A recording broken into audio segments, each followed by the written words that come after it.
Okay, welcome to a new episode of Nate's MMA Corner. I'm Nate, and if you watch my show, you're in my corner. Today's episode is a post-fight show for UFC 266.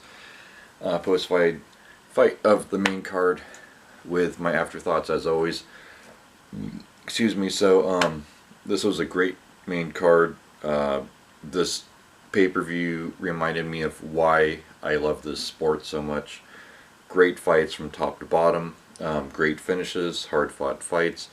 So, to kick off this main card, we had in the women's flyweight division, Jessica Andrade defeats Cynthia Calvillo. First round TKO punches. Yeah, Jessica just came in with a very aggressive, in-your-face game plan, and threw Cynthia off guard basically, and Cynthia was just not able to find an answer, and Jessica looked phenomenal, but she's in this dilemma now where it's like, do you rematch her with Valentina?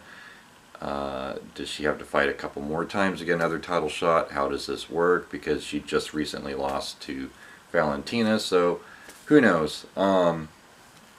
But if they do rematch, then I could see it being possibly a more competitive fight. I don't know, but anyways, good fight. Then in the heavyweight division, we had Curtis Blades defeat Jairzinho Rozenstruik.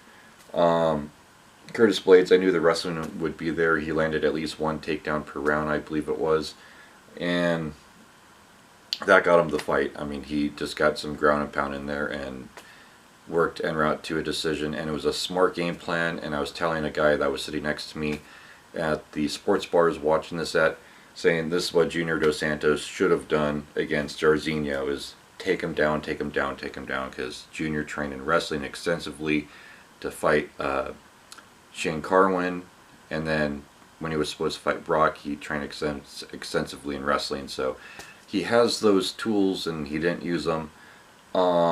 Curtis, on the other hand, did use those tools and did walk out with a win against Jairzinho tonight, and looked good doing it. He got a little rocked on the stand-up, but hey, that's why you don't stand and bang with Jairzinho, and you do a smart game plan, make it a ground attack, go for submissions and ground and pound, and that's exactly what he did. Good job, Curtis Blades. He got a unanimous decision win. Then in the middleweight division, we had Robbie Lawler defeat Nick Diaz. It was third round TKO retirement, and Robbie Lawler had multiple losing streak. I believe it was 4, if I'm not mistaken. Yeah, it was a good, clean win for Robbie Lawler. Nick Diaz, 4-fight lose streak.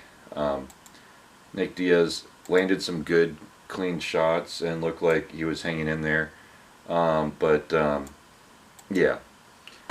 nonetheless, it was a good win for Robbie Lawler.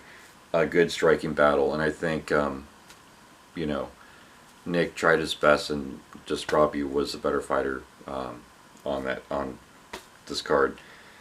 Then in the co-main event in the women's flyweight division for the UFC women's flyweight title, we had Valentina Shevchenko defend against Lauren Murphy. TKO elbow and punches round 4 minutes into it. Looked amazing from start to finish, and Lauren just had no answer for the attack. And I was telling someone just a moment ago that Lauren is no joke. She was the Invicta FC Bantamweight champ, and she's coming into this on a 5-fight win streak in the UFC. But Valentina was just on a whole nother level, and it's like, what do you do with this very dominant champ in this weight class? Who knows? It's just, hard. But anyways, very, very impressive fight. Can't wait to see more of her. Then in the main event for the UFC featherweight championship of the world, we had Alexander Volkanovski defend against Brian T. City Ortega, and it was decision unanimous. And this was a good hard fought fight for the most part, except for later in the fight when T-City ended up on the ground with Alexander, and Alexander was able to get out of the submissions and get some good ground and pound. And yeah, nonetheless, yeah, it was at the end of round 3, I believe it was, and Alexander looked amazing. Brian had a heart of gold though, and I think he'll look back at this, see what he did wrong, and become even that much better a fighter, because after he lost to Max Holloway, he learned from that loss and got better. And I think, you know, he'll look back from this loss and get even better with the coaching staff he has. The sky's the limit still for Brian T-City, and then I wouldn't mind seeing a rematch down the line. And Alexander, you know, he has a lot of high caliber contenders in his division. His division's one of the most stacked right now. So it's going to be interesting to see where Alexander goes from here. But there you have it. There's UFC 266. It was a great card. And stay tuned for my pre-fight of UFC Fight Night, Santos versus Walker. That's going to be a good fight. And that is, yeah, October 2nd. Anyways, until then, see ya.